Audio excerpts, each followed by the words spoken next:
While talking about memory management, if you have with you devices, PCs or so, take into account we're going to work on chapter 5. Chapter 5, I'm going to use two examples that are sort and memory management, memory, and sort BT, which means sort binary tree. These are in the background. So I'm going to introduce you this chapter. Sorry, not this one. This is the fact. This chapter is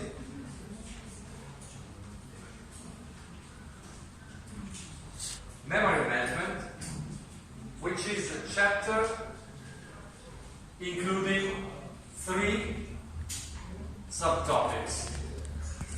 I think we're going to talk today about memory management, meaning heaps, memory map files, and then, let's see, probably enough for today.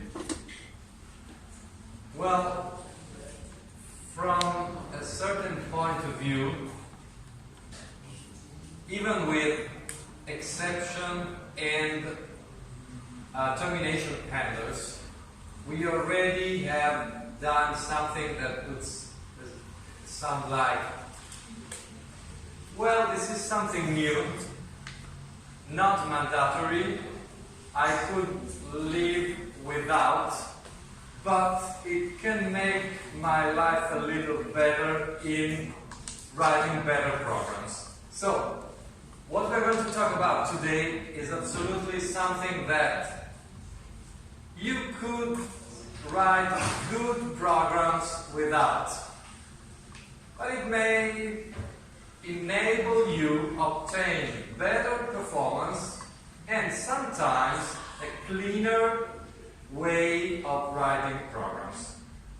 So, there are 2 classes of advantages, and the classes of advantages are the software engineer is going to write something more readable and easier to write, and just as well, this could be already good because typically better written programs could be more reliable.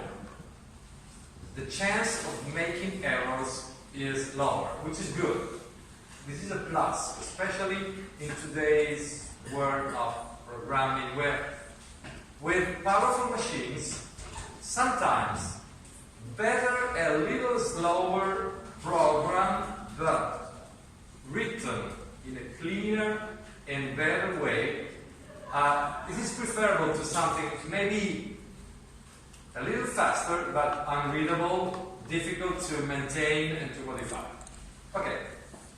Beyond that, probably, these are 2 ways to make programs even a little faster or more efficient.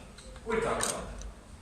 So, first of all, let me skip the advertising part. Let me go to this. Memory management and heaps. First part.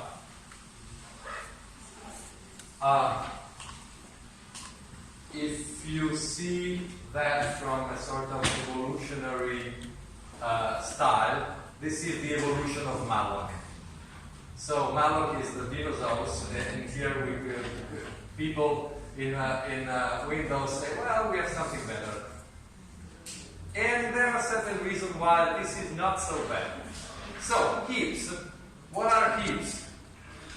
Heaps are the part of virtual memory where malloc, free, realloc play. So, heaps are dynamically allocated memory. So, which is typically the good and bad, and for for a skilled programmer, at least if you work at C level. But even in object-oriented programming, there is the notion of dynamically allocating stuff. So, the good part of allocating is that data structures that are dynamically allocated can be, first level, I can make my data as big as needed or as small as needed. No need to over allocate. So, the good for malloc is, do I need 1 kilobyte? Malloc 1 kilobyte. Do I need 500 kilobytes? I will allocate just what I need. First. Second, I can stretch. I can reallocate. So it was this size I can enlarge. I can reallocate, which is good. Because not only I have the advantage of deciding the size of the data at runtime, not at software writing time. So, not when I write the code, but when it is executed, which is good.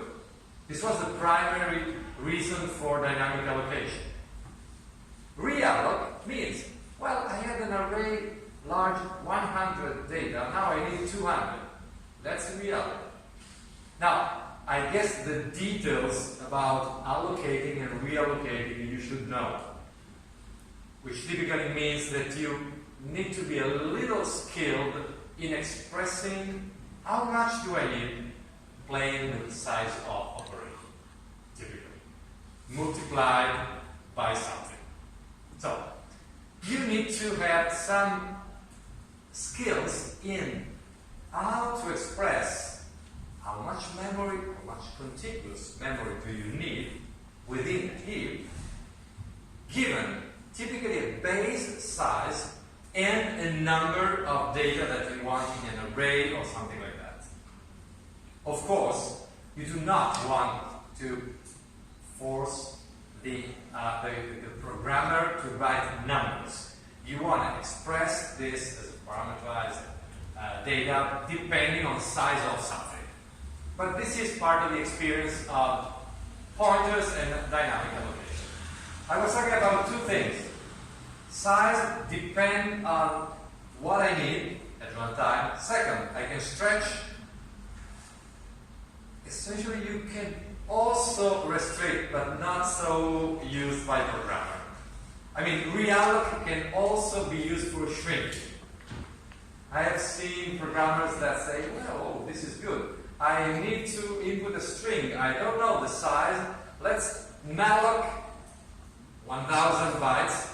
Once I have the string length and then shrink. Not so good practice. Better to have a temporary variable, temporary array. I mean, input the string there and then malloc of the right side. But this is C-based stuff. Third advantage of malloc, whenever you have truly dynamic data structures, in the sense that they are made of small pieces. What do I mean? Lists, linked lists, trees, binary trees, you see one, graphs with nodes. Whenever you have a data structure that is not a single contiguous chunk of virtual memory, not an array, well, we could consider matrices as a mix, because a matrix could be seen as an array of pointers to rows. But the most flexible data structures are collections of data where you have the container, and the container is typically the C structure, and the container includes the pointer to the header of the list, and you have several, and you alloc and free on demand. So, I have a list of students, starting with 2 students. two small structures are located. I need to insert an extra student. I allocate a new block in an insert. So this is good for simple tables, for any kinds of map, table, whatever, even for cache tables, if they are based on linked lists. But the idea is dynamic allocations are a tribal or pre-folded advantage. Allocating at runtime. Second, modifying the size. Third, allocating by small regular chunks of memory. Okay, this is the playground, and you know you have malloc, calloc, which means malloc and clear. A little bit more expensive in the sense that calloc, calloc, means alloc the memory and guarantee it is 0. And third, you have free and then realloc. Here in Windows, you have something that is sort of same as it was already with files. You still have malloc and free, as you have fopen, fclose, fread, fwrite, and so on and so forth. But as with files, you have an API for other functions that were usable in order to read, write files. So read files and read function for reading and writing files are an extra feature available instead of the C library. Here, you have extra feature for memory allocation that essentially are if alloc and if free. So, if alloc is for malloc what create file is for fopen. So, if alloc is I do not want to allocate memory by malloc, I want to use if alloc. Okay, so if alloc is this kind of function. If free is the dual, releasing memory previously allocated memory. How do I alloc and release? I will alloc and release not blindly in a pool of available memory addresses that is called the heap. What happens in malloc? In malloc, you ask a given amount of bytes, it is allocated where? There is a pool called heap. But if you have two threads that are allocating, they are allocating from the same heap. Even though they are not going into conflicts, but they are allocated from the same heap. So it means that if you have an eager thread, it will, eager means allocating big and many intervals in the heap. It means that another thread will have less available memory for allocating. So it is in the interest of multiple thread programming to free whenever possible. Here we have another a different option, which is the following. You can generate multiple heaps, which means, let's say we have 100 megabytes available globally for this kind of playground, for dynamic allocation.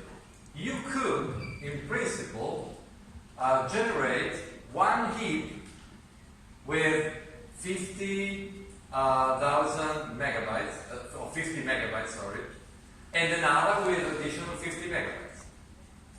I mean, you can partition and decide that you have 2, 3, 4 heaps. So, you do not have only alloc and free, but heap create, heap destroy. which is sort of if you had, well, let's consider we have an area of memory that is now available for dynamic allocation.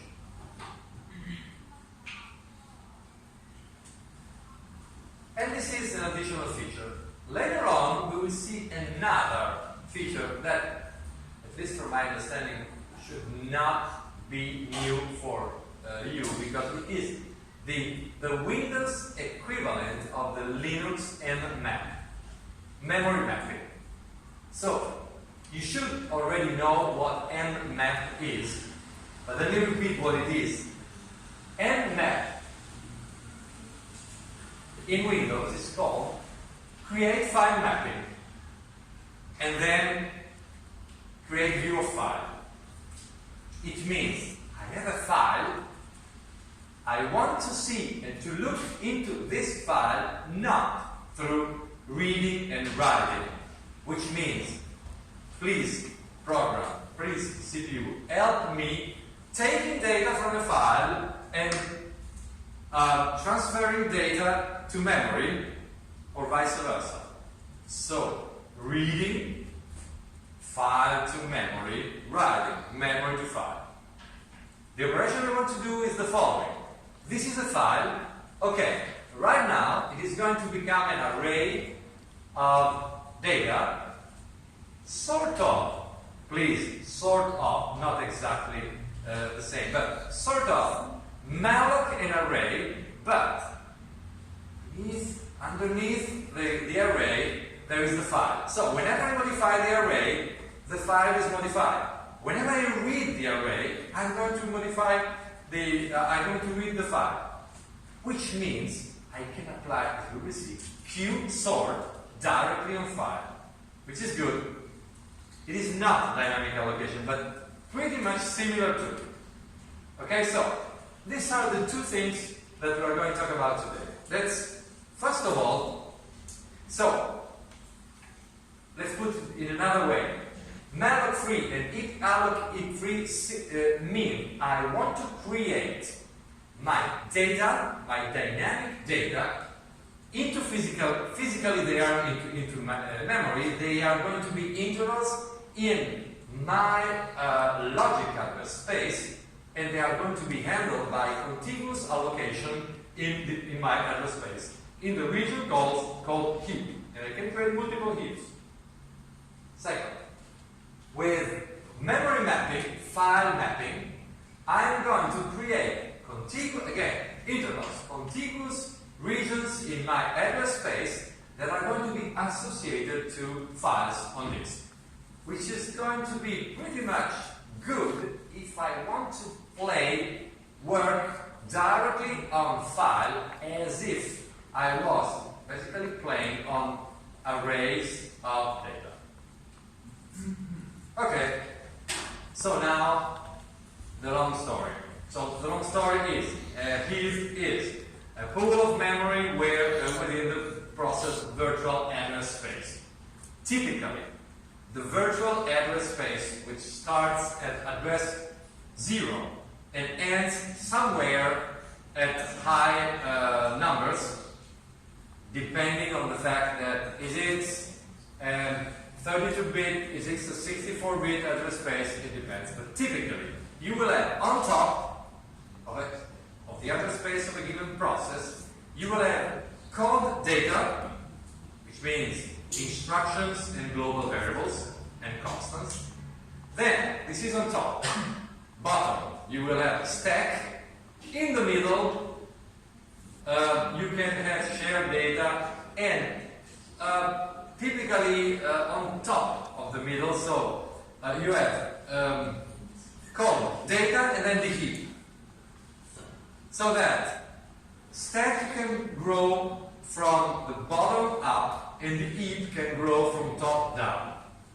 Because global variables are fixed size. The size is decided at compile time. Code is of a given size. So the two expandable pieces of the address space are the stack from down up and the heap from up down. So this is the picture of the address space. So we are talking about heaps. Every process has a default process heap where malloc and free work. So this sentence means multiple threads within a process share this common default heap. There are two consequences of sharing the single shared heap.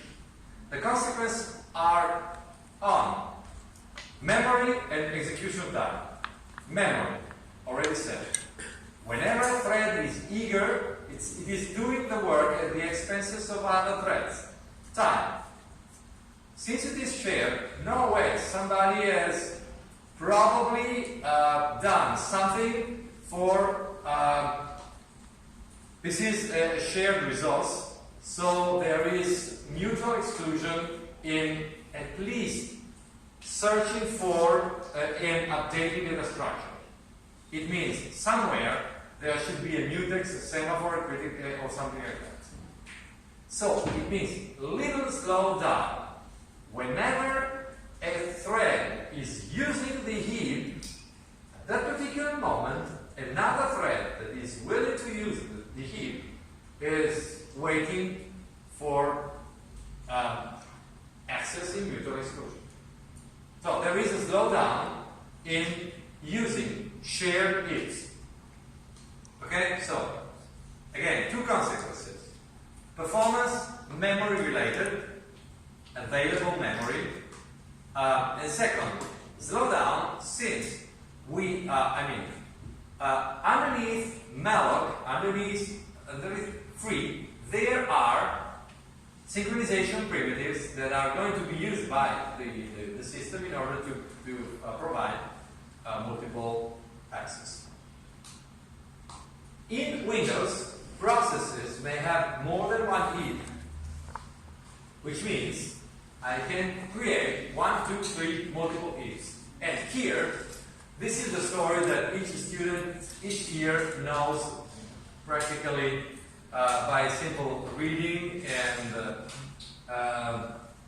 remembering that this is the advertising of heaps. Why is the heap important? Which are the benefits of heap? These are the benefits.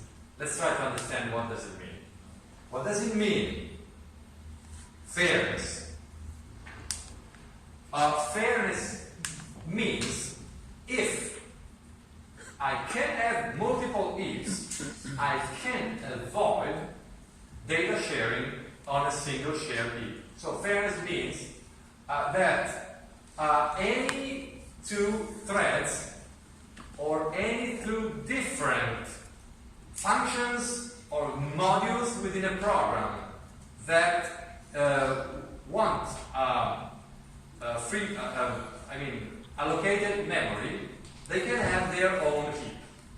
So instead of sharing, and sharing typically means that if we go together at a restaurant and I'm just eating a pizza and you are maybe eating 3 main courses, something like that, and then we share the final bill, so we are basically at the expense of one each other.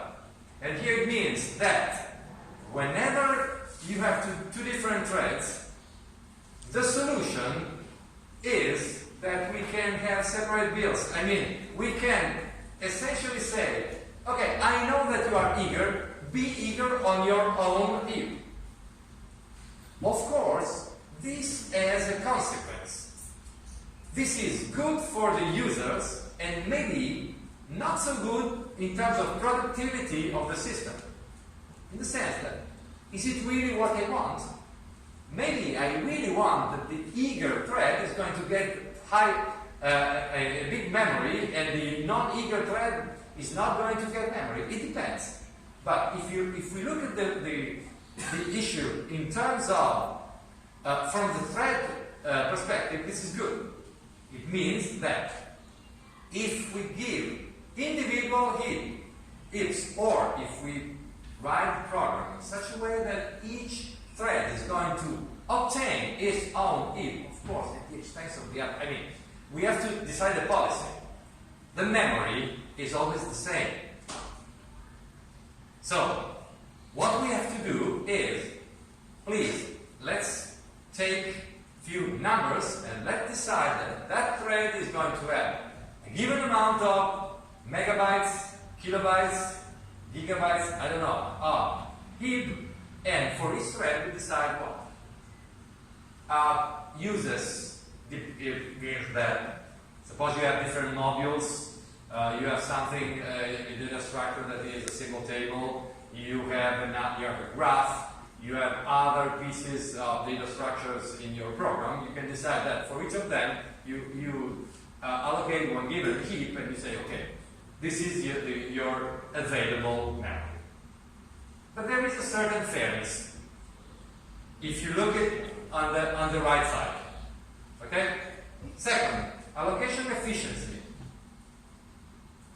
All this has to do with the fact that, as you know, whenever you have an allocation scheme, an allocator that are playing contiguous allocation, where contiguous means arbitrary size. So, if I want 100 bytes, I just want an interval of available 100 bytes. If I want 1250, I exactly want that. So every contiguous allocation scheme of variable size suffers the problem of fragmentation. So this kind of strategy can slightly reduce the problem of fragmentation, especially whenever I really don't have a fully random distribution of sizes, but suppose I'm going to allocate, example, 3 types of data, and I have, for instance, I have a binary tree, and my structures in the binary tree mean that I will many times allocate structures of a given size. Then I have strings or I have lists of another size. So I have 3-4 different sizes of things to allocate, and typically they won't be allocated and freed randomly. What I can do is all nodes in the tree are going to be allocated in this particular heap. Strings are going to be here, and other data are going to be there. There is again a better and more regular distribution of data structures. Is sort of what we typically do whenever we reorder things in our apartment, in our studio or whatever. What we prefer is having a container for medium and a container for small things, container for bigger things, or at least a container for things of a given size. This is going to provide us a better exploitation of not the overall size whenever we just allocate. But when we free, this is another story. Because our problem is not overall demand of memory. If we just allocate and never free, no way. The scheme is big chunk of memory, let's start allocating here. Whenever I need something, simply increase the demand. Pure allocation is not a problem. Pure allocation just means that we are essentially going to allocate and never free. This is not going to produce fragmentation. But in this case, we can have allocation efficiency in terms of memory,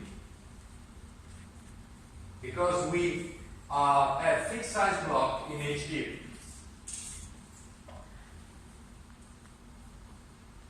We will talk about in another point of allocation efficiency related to decreasing the need for shared heaps, but this is another point. Another, deallocation efficiency. Well, this simply means that you can forget about leakages. It is sort of, if you have, well, you know what leakages are, and leakages are essentially related to having an open tub or something that is leaking water or some liquid. And this is like, I have 4 bathrooms in my house, and whenever I have to I free the entire bathroom. So I mean, I have not a single overall place whenever I throw away my bathroom, I have no water anymore. Here I have 4 heaps. I can decide that instead of freeing single blocks in the heap, I will finally free this entire heap, which means this heap is used just for the binary tree. I will not individually free single nodes in the binary tree, but the entire heap. Whenever freeing this heap, which means whenever freeing the binary tree, I will still have maybe another simple table, a graph, still alive, simply because they are in another heap. So by differentiating data structures in different heaps, I have the possibility to release, to free an entire heap instead of a single huge heap that keeps whatever I need. Okay? So this is the allocation efficiency. Locality of reference efficiency means that instead of having, let's see that from the perspective of a list of or binary tree. Instead of having nodes of a binary tree mixed up with strings, graph nodes, and just whatever I need, and everything in a single pool of memory, and due to timing and order of allocations, I have nodes of the binary tree wherever in my address space, well, in the overall address space of my heap, but I mean at different memory addresses. I'm talking about logic addresses. I will have most of them all together in the interval of logical addresses of a given heap. This does not necessarily mean that they are going to be contiguous in RAM, but it is going to improve the chance of having them together, since I have a certain policy of allocating a given heap and then associating that into memory, physical memory addresses. So, in the end, details are probably not so clear, but by differentiating, there is a higher chance of having things that are close together in my data structure, close together in physical memory, which is going to improve my locality of reference.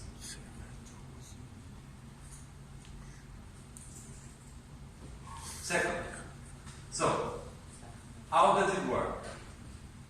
Every process is a process heap, default heap. Every heap is characterized by a handle, so I can have multiple heaps. And the programmer can obtain the process heap, the default heap where malloc plays, with get process heap. And this is existing, it is not created, it is not destroyed. So the process heap is one, it's like with files, you have standard input, output, and error, and you do not create explicit that. So this is the process heap. You can obtain a handle if you want to play with the process heap, same as we play with the other heaps. This is a picture of how heaps are used. You can get process heap and then alloc by heap alloc on that particular heap. So heap alloc in process heap. you can create another heap by heap create. For example, you can have a second heap called record heap to be used for records, and a node heap that is a heap to be used for instance, BSD nodes. Just to take a look in advance to where we are going, let me look at file sort BT binary tree, and let me show you that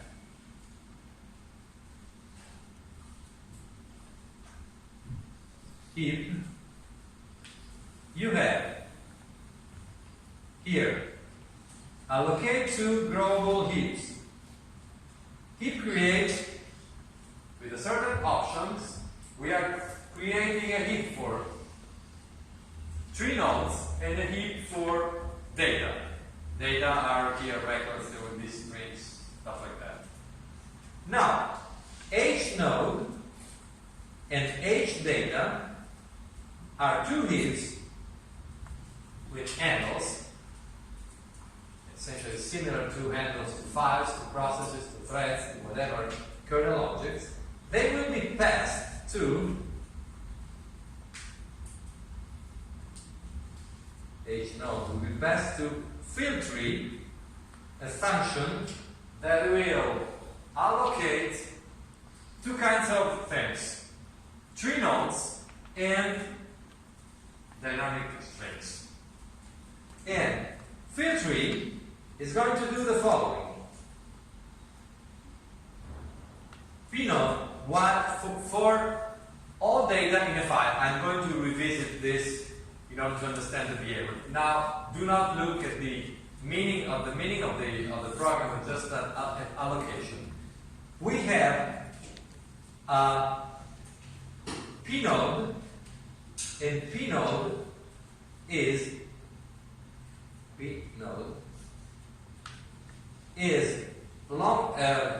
LPT node. It is a pointer to a 3 node.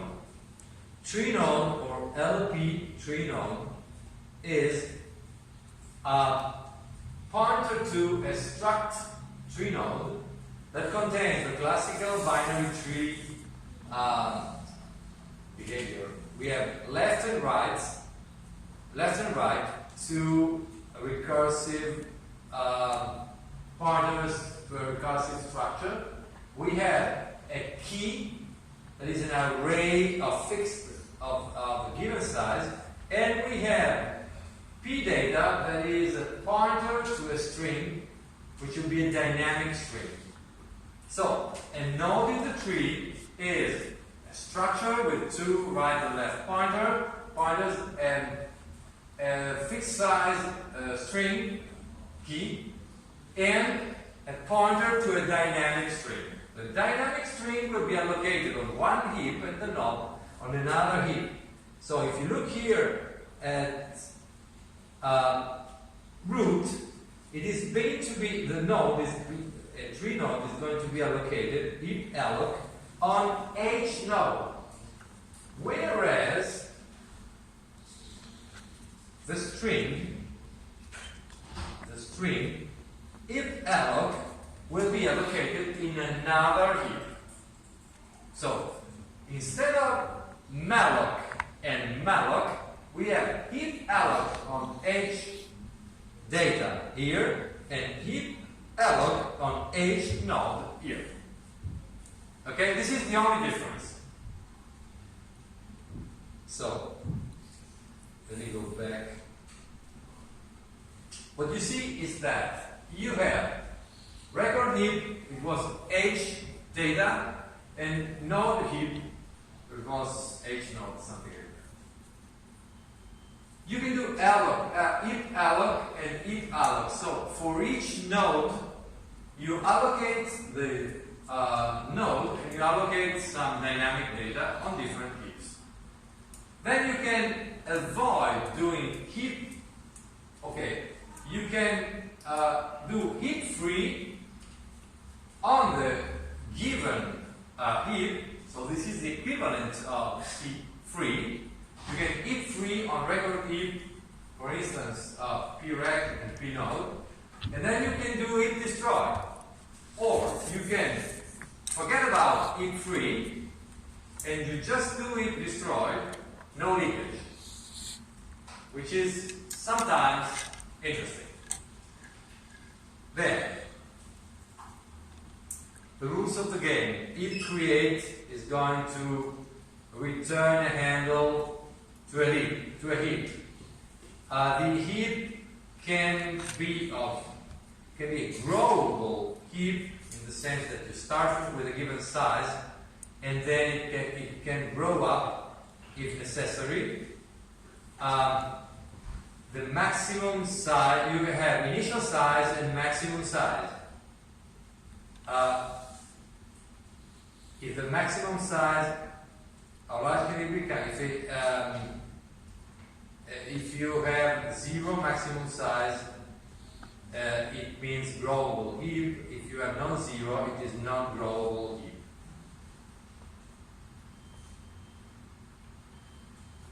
Then, we have two options, and both of them are meaningful. Heap generate exceptions is pretty much interesting and good because it will allow you to avoid the typical practice of always testing the return of malloc.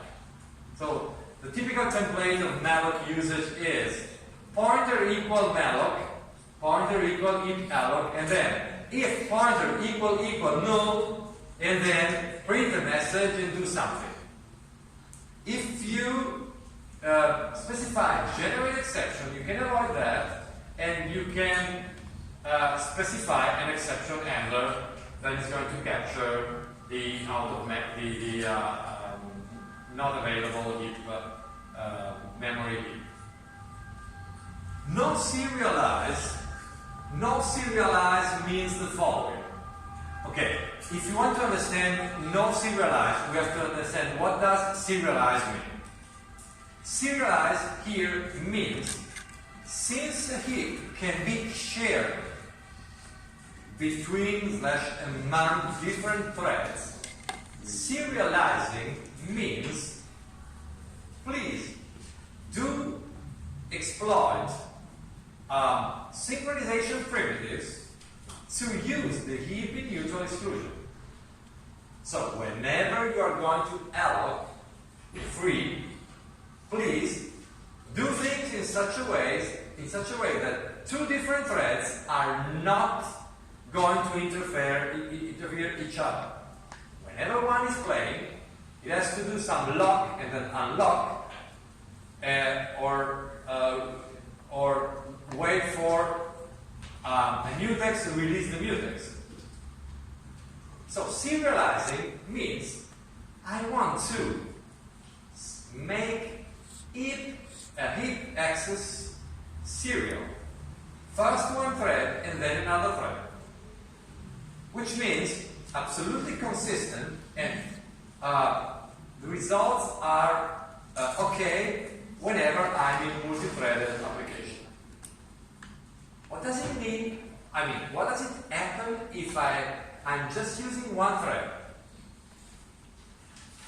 You are doing what we typically do when we ask you, well, I know that there is just single file, but please, we want to try locking. And so lock and unlock the file, even though you know that nobody is going to compete with you. So here, no serialize means I take the responsibility. I know that there are no other threads in my program, so I don't care about mutual exclusion. Why should I do this? I expect to go faster. So, if no serialize means I take my responsibility, I know there is no conflict on heap usage by different threads, and so I do not want to have the overhead of handling mutual exclusion. Please, I want you to understand, this is not a problem of one thread is allocating this addresses, another should not use the same addresses. This is granted anyway, because if we have a single table, allocation table, whenever the heap has allocated this memory, this is not available for other threads, and this is not available for other functions in the same thread. Allocated means allocated. So, serializing is not a problem of giving the same memory addresses twice or 3 times. This is not the issue. The issue is, whenever I'm playing on the table, nobody is playing with me on the same table. If I have a counter, a pointer, if I have this table, I don't want to have multiple access to the table. So this is what I'm meaning by serializing. So do not think about, well, this is a shared data structure, what's the issue? The issue is that everything is consistent, but I need to be careful whenever I count the number of allocated stuff, whenever I handle a free list, whenever I mark something in an array as taken or free. This is, so, playing with the current data structure, so playing with the data structure of the allocator, that is taking care of having a table of allocated stuff and having a list or a bitmap of free stuff, this is done consistently. Okay? If I know that I'm the single one, you can play with that table, but you can play with that table absolutely in a free way, without any kind of mutual exclusion, because you know you are the only player. Okay? This is the issue. Then, dual of if create, if destroy. Nothing really important to say.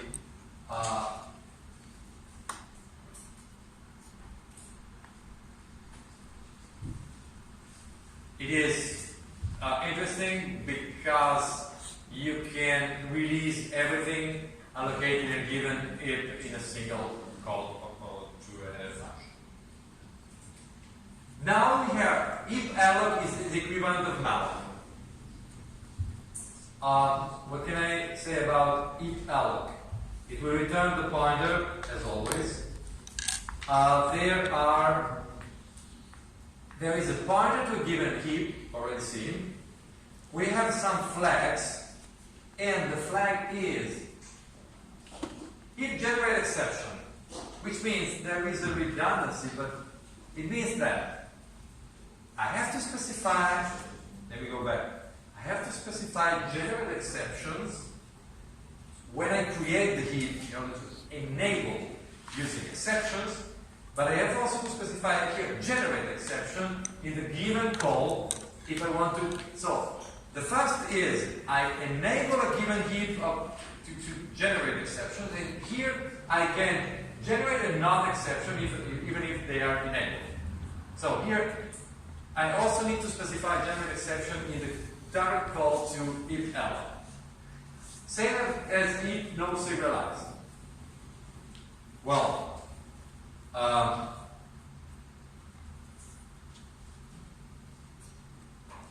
no serialize is specified in combination in those options as well. I actually don't know for sure what does it happen if you specify no serialized on one side and not on the other. Typically I've seen that either you do not specify no serialized or you use no serialized twice in if creations and in this call to if. The if zero memory means that you can make if alloc play as malloc or calloc or calloc, because you can decide if you specify this flag that you want the memory cleared or you just want the memory and go a little bit faster. Free is the equivalent of free.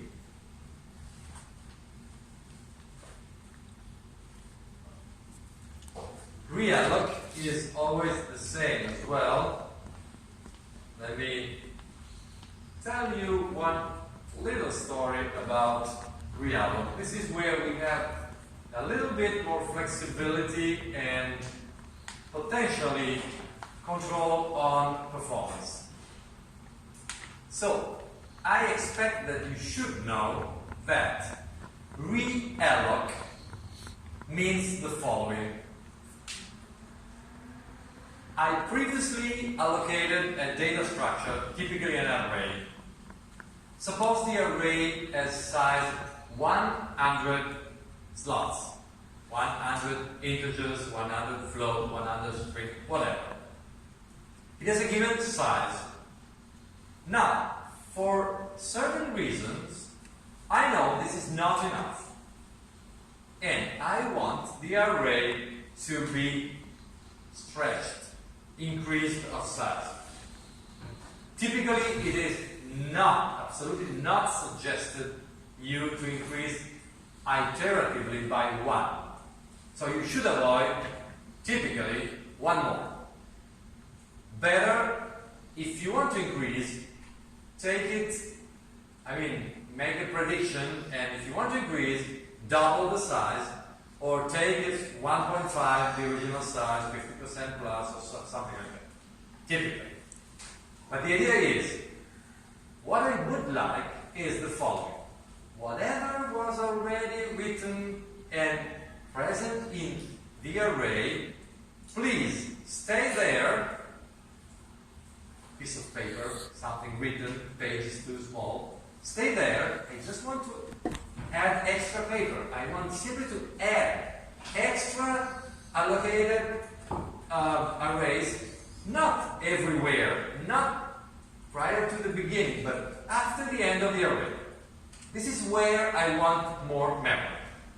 And my best case is, indeed, there is available free space in my vertical address space after the array. So, what is my preferred option? I add 100 slots for the array. I want to add more slots after the array, and I hope there are free slots. No other data structure is present there. This is actually free memory. So it means I need now 200.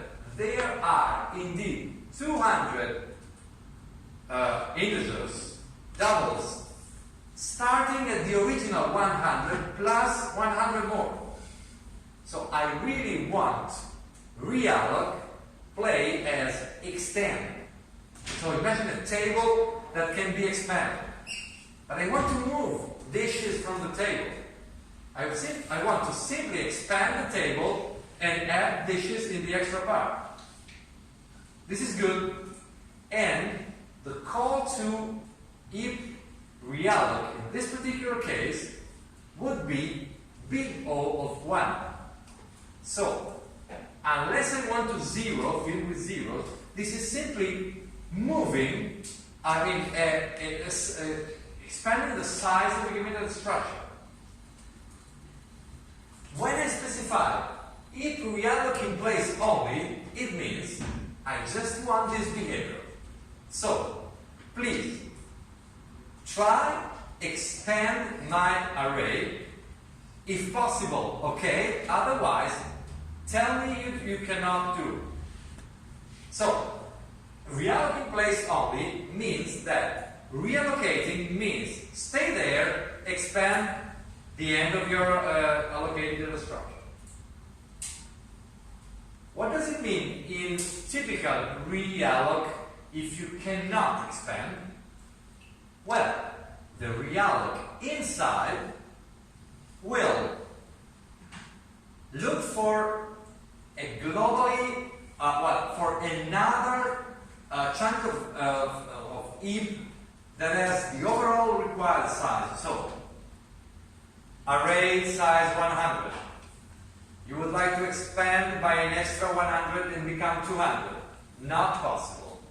Simply because, for certain reason, after, let's say, 20 slots, there is another data structure. So what can I do? Alloc 200 somewhere else, copy, move the dishes from one table to a longer one. Instead of expanding a table, take another one, a longer one, and move whatever is here on that table, not enough, and return the pointer to the new table to the calling program. So, if realloc is returning a pointer, this LP void, long pointer void, means that I take the previous LP mem, the previous pointer to the array, to the 100 array, and I'm returning the pointer to the 200 array. If I'm able to realloc in place, the return pointer is exactly the same as the obtained pointer. So, if I'm able to expand in place, the return pointer will be equal to LP mem. If I'm not able to realloc in place, I will obtain another pointer. Which means that typically when you call realloc, you will do P equal realloc P size. So, P equal, or V vector equal realloc all vector V, comma, and for instance, 200 times the size of the base table. Why I don't like this? Because it requires copying of the entire old array to a new one. So it is not anymore big O of 1, it's not constant time, it is linear time. So, depending on what I'm accepting, I will keep realloc in place only or not. And this potential difficulty in expanding is the main reason why it is not advisable to iteratively realloc by expanding of a little memory chunk, but if possible, whenever you need something more, expand a little more, typically by a factor of something. Alright, so this is what it means, realloc in place only. The rest is similar. Heap size allows you to test and obtain a figure of how much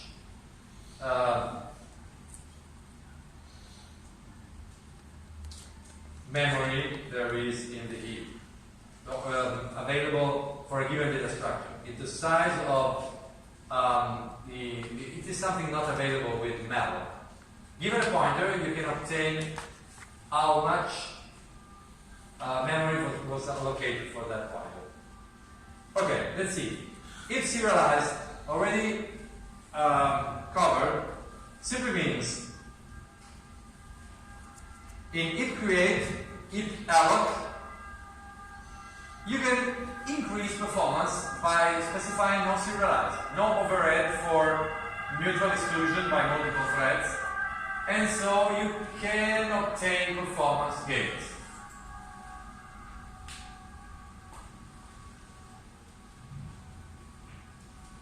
When could you use that? When you know that your process has a single thread. Or you know that there are multiple threads, but you are careful about making things in such a way that each thread is creating its own thread, its own heap. Or, furthermore, that you want to decide, you want to handle mutual exclusion by yourself. Whenever you call malloc, whenever you call free, you use your own, for instance, mutex or semaphore to guarantee that two different threads are never going to call malloc and free together. So you make essentially malloc and free calls to malloc and free a critical section. Critical section is a generic term, not critical section as a Windows data function.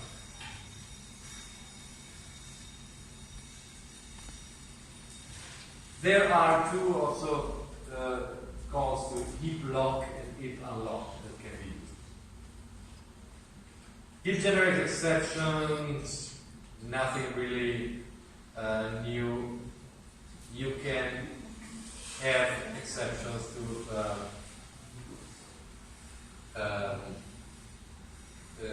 generate automatically when you are not able to automate.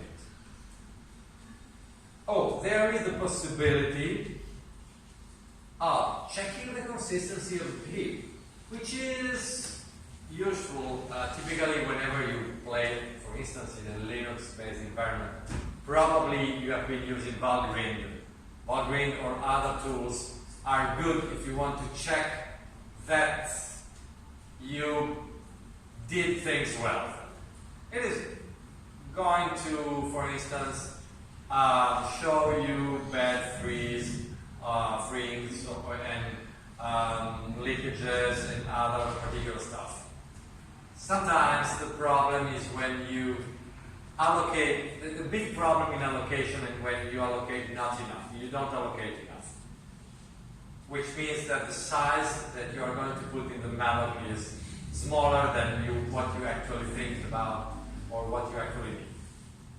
So, invalidate is a way to determine if everything is consistent. If compact, the sort of garbage collection, explicit call to a sort of garbage collection to improve the freeze. If walk, I would say that you would never use that. Let's take a look now at the application program. So here we have a program that is doing the following. So the application is the following. We have one or more files. Suppose we have just one file. One file where here we work this way. If we have more files, like in grep and other programs, we iterate from the first file to the end, and for each one we do the same job. So, once we see that, let's suppose we do the job for one single file, and you can see here, we have, for each file, try, look, there's the try, and the second try. This try is going to be terminated by an except, and then this inner try here is going to be terminated, is going to have a finally.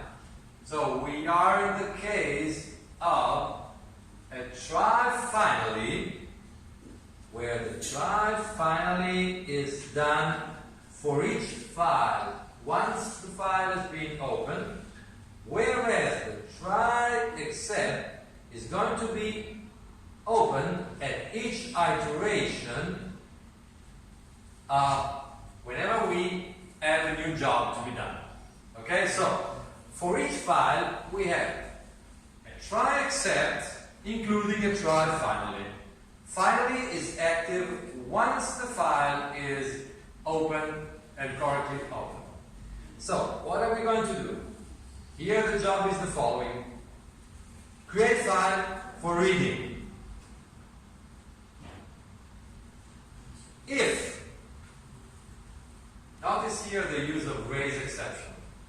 Instead of doing every other stuff, here if the handle is invalid, raise exception. Raise exception will mean that we will go to the exception, and if the handler is correct, we will not operate, of course, within the try, because the try is not active. Try finally is not active right now. We will directly go to the exception.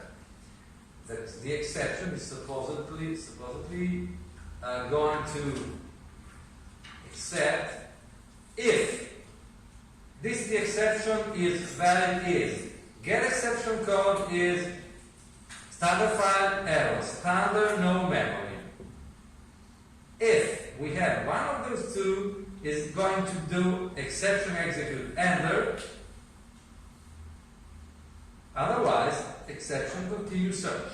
So it doesn't seem that status file, let me say status file error get exception code, it means we have status file error is here. Okay? So status file error is a raise exception, the user exception. Status file error, has been encoded here as typical 0xe. E means this is an error. Error code 1, custom user generated exception. So, and this is going to be captured here by the filter expression that it will go here and execute the exception. Okay, so open the file. If the file, the handle to the file is correct, let's go to the try finally. Create two heaps, generate the exceptions in heaps, and let's see that the exception no memory, status no memory, is going to capture the potential failure of getting a heap. No memory available. Okay, so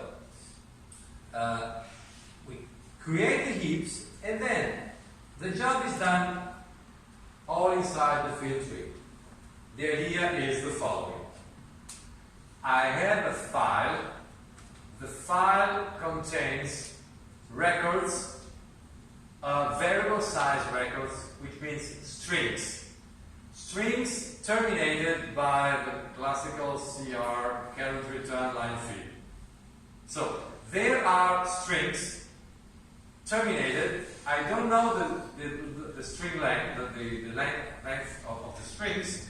I just know that there are a certain amount of strings. There is a key.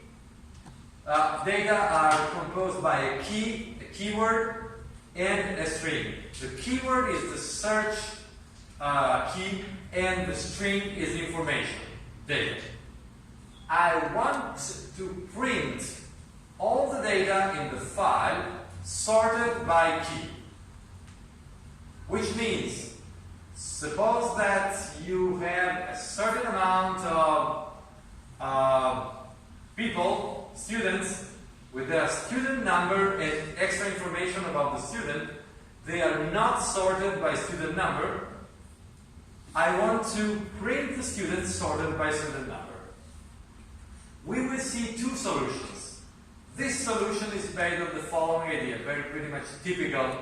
Whenever you have similar problems in the past, probably in the present as well, you will typically do the following. Create a table, create an array, a list, a tree, something. Read data from the file, put data in memory in that table, and either you produce a sorted table or you produce a non-sorted and then you sort the table and then you print stuff. Here the table is going to be a binary tree.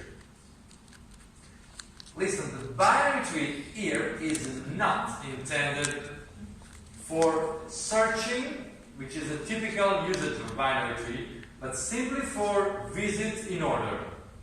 So, once you have the tree, here the only thing that is going to be done is scan. Scan means visit in sorted way. So, the idea is the following.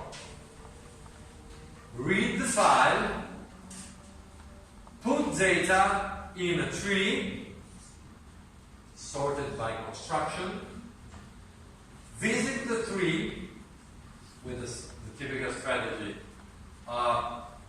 Left, node, right, recursive, and automatically you're going to print sorted data.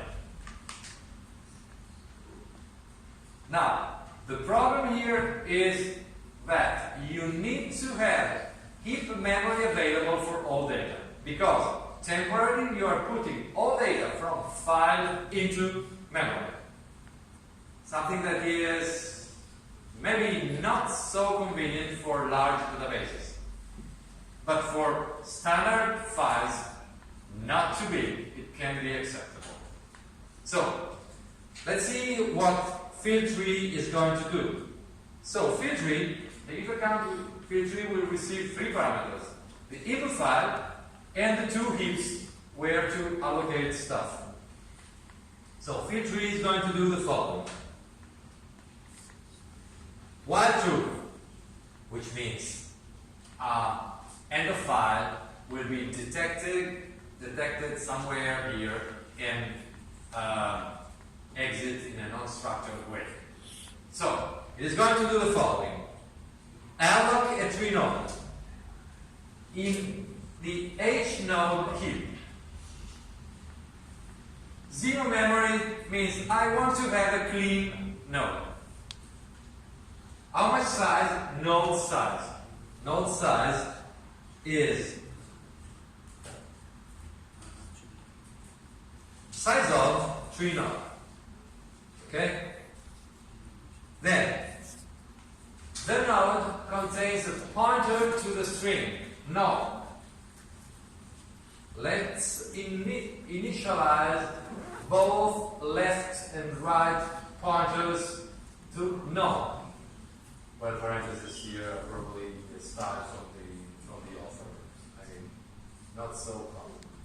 Then, if not read file means if you are unable to read file, you are going to assume here an end of file. If you cannot read file, so the read file returns Boolean false, you will return simply the root without freeing the node that you just have allocated. So, in principle, in typical programming, this would be a leakage. Okay. Then,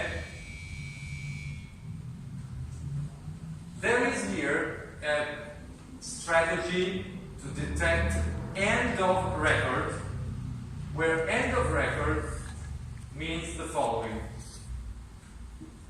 For each record, there are two pieces. A fixed size key. Key is the following. Key size, T key size, is a size in T charts. So, key size, T key size is 8. Key size was 8. Similar to the student number, approximately. So, key size is 8.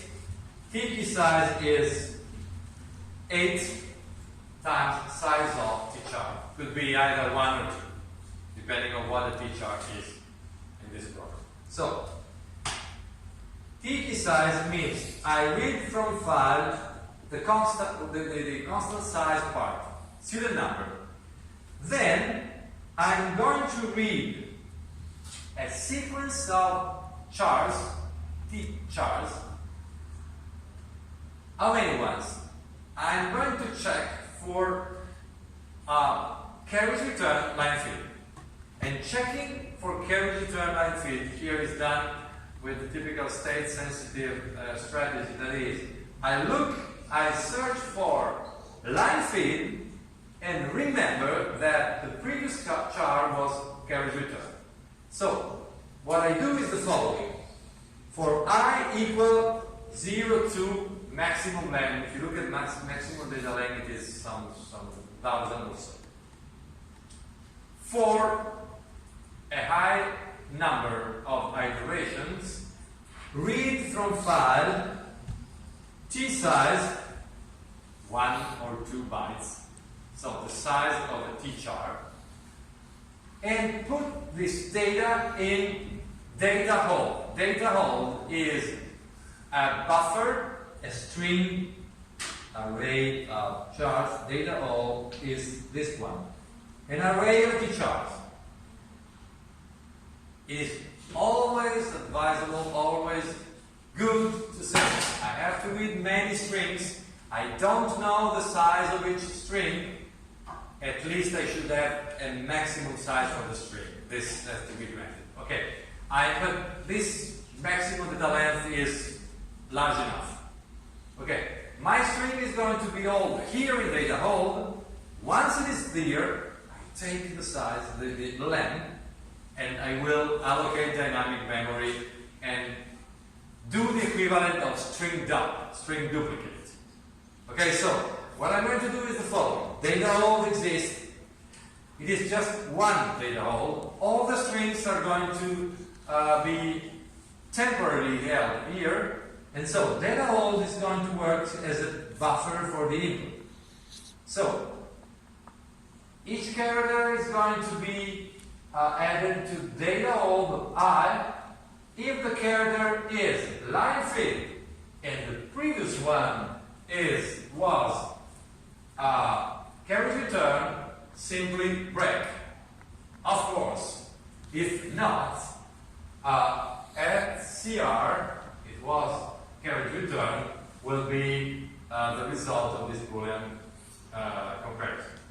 Okay, so this is one way. You could, probably you are more familiar with other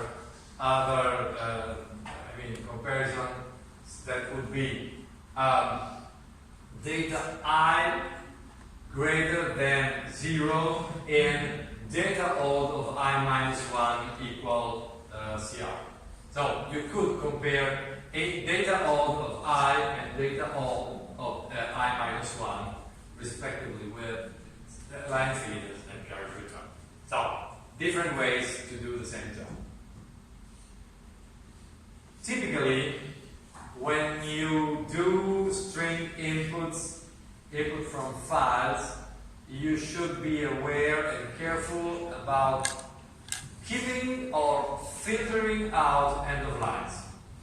So here, this data hold of I minus 1 equal \0 means that you want to remove the end of lines. So you want the string clean, without new line or carriage return line fits. So this is a way to clean up string termination. Okay? Once you have that, string is in the buffer, we can move the string to the dynamic part. So, heap alloc, so allocate, let me move it a little bit up, allocate the string of, well, the T-char version of string length, which is underscore TCS length. String length of data hold plus 1, because, be careful, string length does not include the terminator, and so plus 1 times T size. Here, explicit alloc and there, string copy, mem copy, whatever. Copy the string from the buffer to the dynamic array.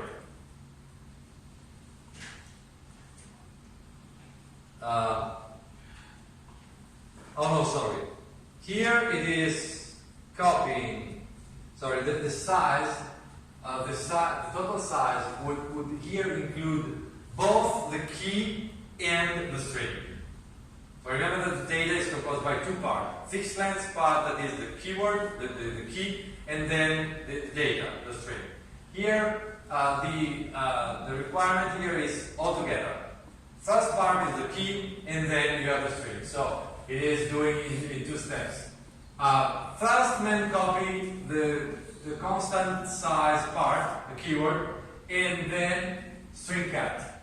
This is the equivalent of string cat, which means append the catenate the rest of the string to the region. If you have your student number, and the student number is here, I will first copy the student number by men copy, and then add the rest of the dynamic string into the dynamic string. After doing that, that string, dynamic string, will be linked to the node. So the tree node will be composed by a C structure and a pointer to the dynamic string that has been allocated. Dynamic strings are allocated in one heap, nodes are located in another heap. And insert 3 is easy, is a typical recursive insertion in a tree that is done this way.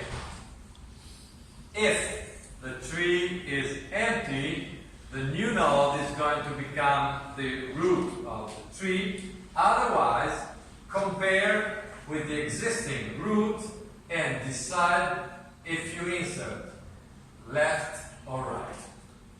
Now, there are different ways to do the same job, but this is the recursive version of the insertion. Key compare shows you that what you need to compare is simply two keywords. And the key that you need to compare are node key with root key. I mean, the constant part of the string. Okay? So this is how the tree works. And how do we visit the tree? We visit the tree by scan, which means in order visit of the tree, we do the following. An empty tree returns true, nothing really important to do. Otherwise, we see in order. First recur left, then print the content of the current node, then recur right. This is in order. I guess you should be aware that pre-order would be this, and post-order will be that. Okay? So there are three ways of visiting a tree. In order is the only one that keeps the original order of the keywords of the keys in the tree. So we mix up knowledge of binary trees, binary search trees, with memory management and tools. So I've tried to be slow enough. Now we make 10 minutes break, 5 minutes break.